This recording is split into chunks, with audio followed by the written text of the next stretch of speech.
వచ్చే పోయే పావల. ఇక్కడ చూడండి, ఒక రూపాయి కాయిన్, ఒక పావలా కాయిన్. ఇప్పుడు ఈ రెండింటిని నా అరచేతిలో పెట్టుకుంటున్నాను. రూపాయి, పావల. ఒక రూపాయి, ఒక పావల. ఇప్పుడు ఈ రెండింటిలో నుంచి ఒక పావలా కాయిన్ నేను బయటికి తీసి ఇక్కడ పెట్టాను. పెట్టిన తర్వాత ఇక్కడ నా చేతిలో ఒక రూపాయి ఉండాలి. కమాన్, 1 2 3 జూమంటారు.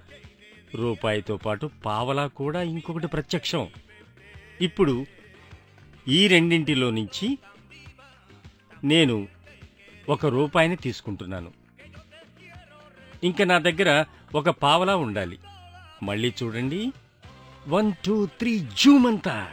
పావలా కూడా మాయ. Secret of magic.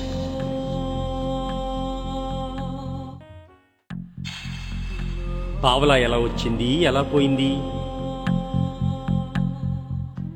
పావలా ఎలా ప్రత్యక్షమైంది, ఎలా మాయమైంది మీకు వివరిస్తాను.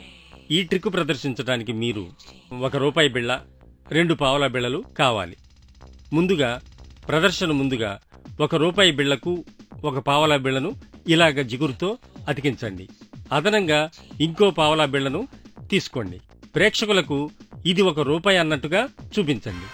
ఇది ఒక రూపాయి అని చెప్పేసి దీన్ని రెండో వైపుకు మటుకు చూపించకండి. ముందు వైపు మాత్రమే చూపిస్తూ ఇది రూపాయి అనండి. పైన ఇంకో పావలా అని చెప్పండి. వీటిలో నుంచి పావలా తీస్తున్నానని గుప్పెట మూయండి. గుప్పెట మూసేటప్పుడు ఈ పావలాను తీస్తూ అదే టైంలో దీన్ని తలకిందులు చేయండి. ఈ పావలా తీసి మీ జేబులోనో పక్కన పెట్టండి. మ్యాజిక్ ప్రయోగించినట్లు నటించండి. గుప్పెట తెరవండి. తెరిచేటప్పటికి అక్కడ పావలా ఒకటి ప్రత్యక్షం అవుతుంది. ఆ తర్వాత మీరు ఈ 2 కాయిన్స్ లోంచి రూపాయి కాయిన్ తీసుకుంటున్నాను అని చెబుతూ ఈ రూపాయి కాయిన్ని ఇటువైపుగా ఇలా తీసుకోండి. గుప్పెట మూయండి. ఇలా చూపించడం వల్ల ఇది కేవలం రూపాయి అన్నట్టుగా ప్రేక్షకుడు భావిస్తాడు. మీ గుప్పెట్లో ఇంకొక పావలా ఉండాలని అనుకుంటారు.